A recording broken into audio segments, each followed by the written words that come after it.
Hello friends, welcome to my channel.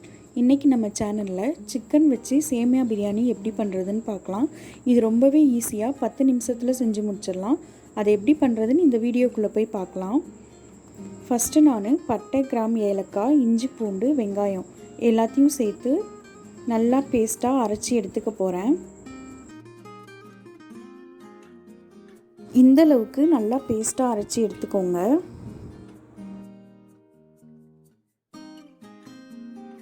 ஒரு தக்காளி cut பண்ணி வச்சுருக்கேன், அதையும் பேஸ்ட்டாக அரைச்சி எடுத்துக்கிறேன்.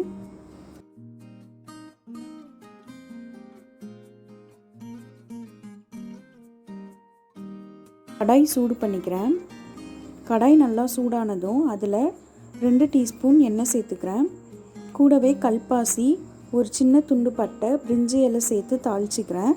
அது கூடவே கீறி வச்சு 2 பச்சை மிளகாவையும் சேர்த்துக்கிறேன். இப்போது நம்ம அரைச்சி வச்ச பேஸ்ட்டையும் அது உள்ளே சேர்த்து நல்லா வதக்கிக்கிறேன்.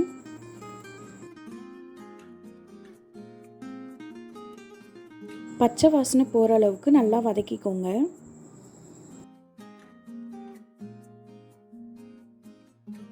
இப்போது அரைச்சி வச்ச தக்காளியையும் சேர்த்துக்கிறேன், அதையும் சேர்த்து நல்லா வதக்கிக்கோங்க. சிக்கனை நல்லா சுத்தம் பண்ணிவிட்டு மஞ்சத்தூள், இஞ்சி பூண்டு பேஸ்ட்டு, கொஞ்சமாக உப்பு சேர்த்து அதை வேக வச்சுக்கிட்டேன். அதையும் இது உள்ளே சேர்த்துக்கிறேன்.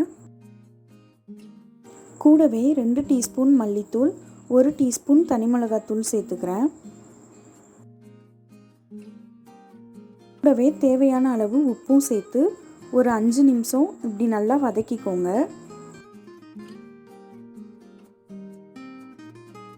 இப்போது சேமியா வேகிறதுக்கு தேவையான அளவு தண்ணி சேர்த்துக்கோங்க.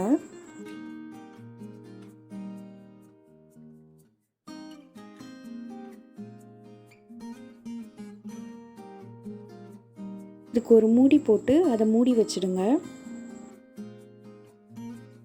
ஒரு 3 நிமிஷத்துக்கு அப்புறம் ஓப்பன் பண்ணி பாருங்கள். இந்தளவுக்கு நல்லா தண்ணி கொதிக்கும், மசாலா எல்லாம் அதில் நல்லா வெந்திருக்கும். இப்போ அந்த டைமில் நம்ம வச்சுருக்க சேமியாவை உள்ளே சேர்த்துக்கலாம்.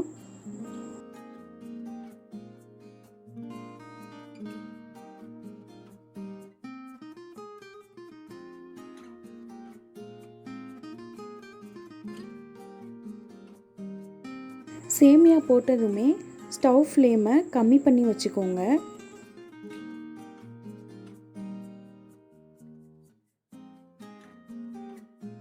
மசாலாவோட சேமியா நல்லா மிக்ஸ் ஆகிற அளவுக்கு கிளறி விடுங்க.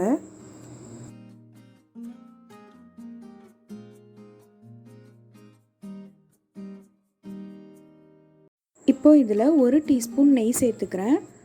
நெய் சேர்த்துட்டு அதை கிளறி மூடி வச்சிட போகிறேன்.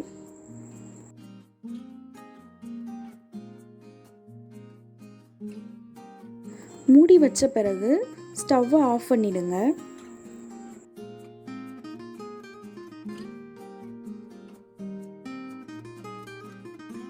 மூடி வச்சதை 5 நிமிஷத்துக்கு அப்புறம் ஓப்பன் பண்ணி பார்க்குறேன்.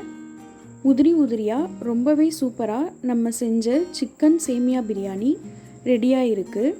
நீங்களும் இதை வீட்டில் செஞ்சு பார்த்துட்டு எப்படி இருந்ததுன்னு எனக்கு கமெண்ட்ஸில் சொல்லுங்கள்.